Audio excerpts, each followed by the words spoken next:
देख रहे हैं इन डार्क राजकुमार के साथ। तो चलिए पढ़ते हैं आज की कहानी की ओर। दोस्तों, मेरा नाम राहुल है और वैसे तो मैं एक स्टूडेंट था और कभी कभी जब मुझे कॉलेज से छुट्टी मिलती थी तो मैं अपनी बाइक से लोगों के छोटे छोटे सामान को उनके घर पहुंचाने का काम भी करता था। मेरे पास इतने पैसे नहीं थे कि मैं एक टैक्सी खरीद सकूं और पढ़ाई की वजह से और कोई काम भी नहीं कर सकता था। इस कारण से मैं यही काम करता था और इससे मुझे थोड़े बहुत पैसे मिल जाते थे। कुछ दिनों पहले की ही बात है जब मुझे कॉलेज जाने के बाद ये पता चला कि मेरे 3 दिन की छुट्टी है और कुछ दिनों के बाद इंटरनल एग्ज़ाम है। इसलिए 3 दिन बाद जब कॉलेज जाना है तब मुझे इंटरनल एग्ज़ाम के लिए कुछ फीस जमा करवाने थे और मेरे पास फीस जमा करवाने जितने पैसे भी नहीं थे। कुछ पैसे कम पड़ रहे थे तो मैंने सोचा कि मैं रात में और दिन में जब भी टाइम मिलेगा अपनी बाइक से सामानों को घर पहुंचाने का काम चालू रखूंगा।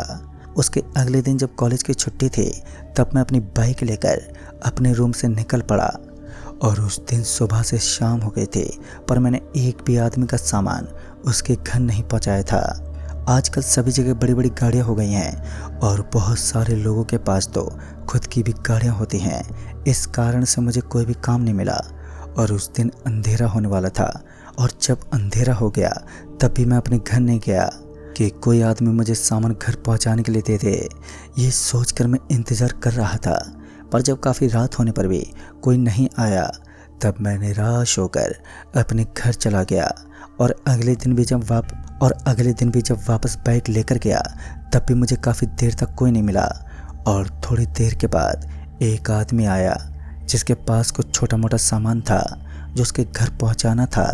उस दिन मुझे थोड़ी उम्मीद दिखी और उस आदमी के बाद मुझे 1-2 आदमी और मिल गए थे और थोड़ी देर के बाद एक आदमी मुझे और भी मिला जिसके पास कोई सामान तो नहीं था पर फिर भी उसने मुझे रोका और उसके रोकने पर मैं रुककर उस आदमी से पूछने लगा कि आपके पास कोई तो सामान नहीं है तो फिर आपने मेरी बाइक क्यों रोकी है। दरअसल मैंने अपनी बाइक पर एक पोस्टर लगा के रखा था और उस पोस्टर पर सामान लेकर जाने के लिए लिख रखा था। तब वो आदमी कहने लगा कि मुझे कोई टैक्सी नहीं मिल रही है और अभी मुझे नई नौकरी मिली है तो आप मुझे मेरे ऑफिस छोड़ दो, आपका जितना किराया होगा मैं आपको दे दूंगा। उस आदमी की बात सुनकर मैंने सोचने लगा कि यह काम भी अच्छा है, जिन लोगों को टैक्सी नहीं मिलती है उन्हें मैं अपनी बाइक पर छोड़ सकता हूँ। बाद में मैंने उस आदमी को उसके ऑफिस छोड़ दिया और ऐसे ही करते करते उस दिन मेरे पास थोड़े पैसे भी आ गए पर अभी भी फीस जितने पैसे नहीं थे और आज भी थोड़ा बहुत अंधेरा हो गया था। मुझे लगा कल भी रात को कोई नहीं मिला था और इतना इंतज़ार करते करते कल रूम पर जाने में भी बहुत देरी हो गई थी तो इस कारण से मैं आज जल्दी रूम पर जाने के लिए निकल गया। मैं रास्ते में जा ही रहा था कि तभी मुझे मेरे पापा का कॉल आया कि वो और मम्मी मुझे मिलने के लिए आए हैं।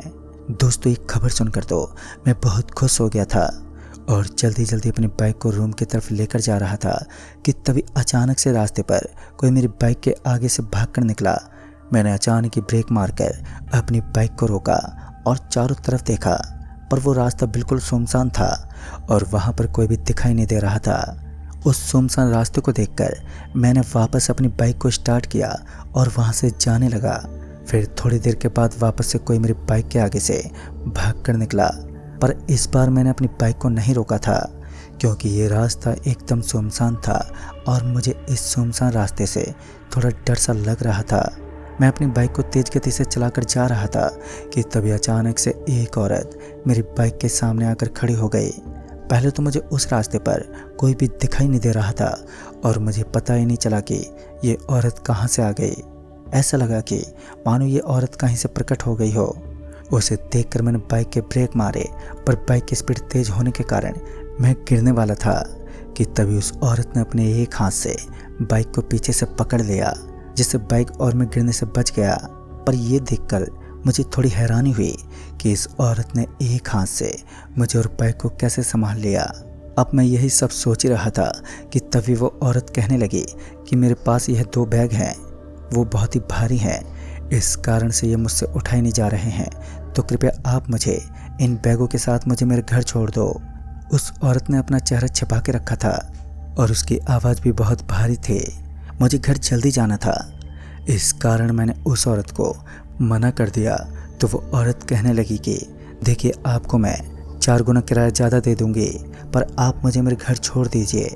मुझे इस अकेले रास्ते पर बहुत ज़्यादा डर लग रहा है।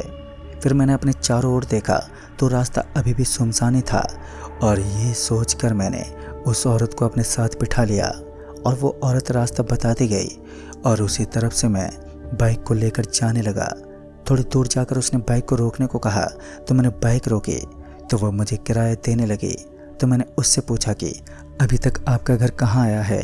तो वो औरत कहने लगी कि यही तो मेरा घर है, पर वहाँ तो सिर्फ कच्ची मिट्टी थी और चारों तरफ जंगल जैसा लग रहा था।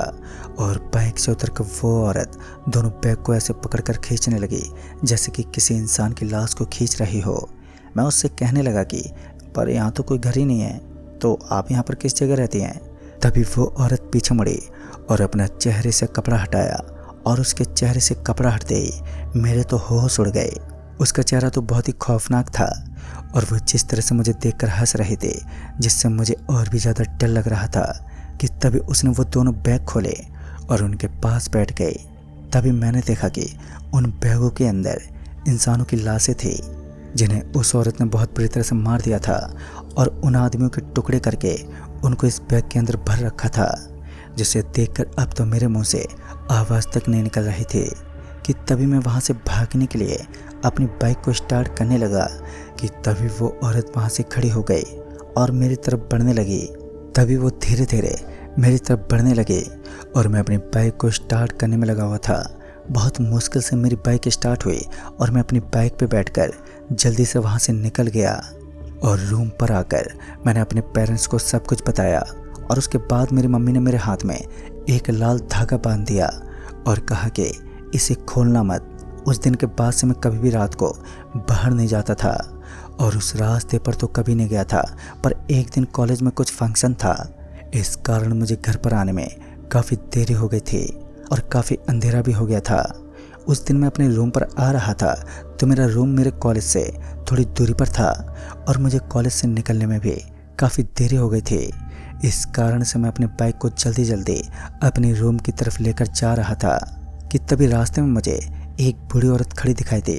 वो मुझे बाइक रोकने का इशारा कर रही थी, पर मुझे एक तरह से मन ही मन डर लग रहा था कि कहीं उस दिन की तरह आज भी कोई डायन ना हो। पर एक तरह से मेरे मन में ये भी ख्याल चल रहा था कि कहीं अगर सच में इस बूढ़ी औरत को मेरी मदद की ज़रूरत होगी तो फिर मैंने अपनी बाइक को ले जाकर उस बूढ़ी औरत से थोड़ी दूरी पर खड़ा कर दिया, और वो औरत मुझे कहने लगी कि उसे थोड़ा आगे छोड़ दो, उससे चला नहीं जा रहा है। तो मैंने उस बूढ़ी औरत से पूछा कि आपको आगे कहाँ जाना है? तो उस औरत ने वही जगह बताई जहाँ पर उस दिन वो डायन मुझे लेकर गई थी। और उस औरत ने जैसे वो रास्ता बताया तो मैंने अपनी बाइक को स्टार्ट किया और उस औरत को मना करके जल्दी से वहाँ से निकल गया। पर जब मैं रास्ते से जा रहा था कि तभी वो बूढ़ी औरत मुझे आगे सड़क पर खड़ी हुई नजर आई, जिसे देखकर मैं थोड़ा सा डर गया कि ये औरत इतनी जल्दी यहाँ पर कैसे आ सकती है। मुझे थोड़ा डर लग रहा था, इस कारण से मैंने बिना बाइक रोके बाइक को और तेज चलाने लगा कि जैसे मैं बाइक को उसके पास लेकर गया तो वो गायब हो गई। और उसे इस तरह अचानक से गायब होता देख मैं समझ गया था कि ये कोई आम औरत नहीं है। कि तभी मैंने देखा कि वो औरत मेरी बाइक के साथ साथ भाग रही थी, और भागते भागते मेरी बाइक से आगे निकल गई, और आगे जाकर अचानक से वो रुक गई, और जैसे वो रुकी तो उसका रूप बदलने लगा, और एक बूढ़ी औरत से वो औरत एक डायन के रूप में तब्दील हो गई। और मुझे देखकर वो ज़ोर ज़ोर से हंसने लगी। यह देखकर मुझे डर तो लग रहा था, पर मुझे ये भी लग रहा था कि अगर मैंने बाइक को रोका तो वो मुझे मार देगी। और ये सोचकर मैं बाइक चला रहा था कि तभी वो हवा में उड़ने लगी और अचानक से मेरे पीछे आकर बैठ गए। जैसे ही वो मेरे पीछे बैठे तो मेरे दिल की धड़कनें तेज हो गई और बाइक आउट ऑफ कंट्रोल होकर गिर गई। और तभी मैं भी गिर गया। जब मैं गिरा हुआ था तो मैंने देखा कि वो मेरी तरफ आ रही थी।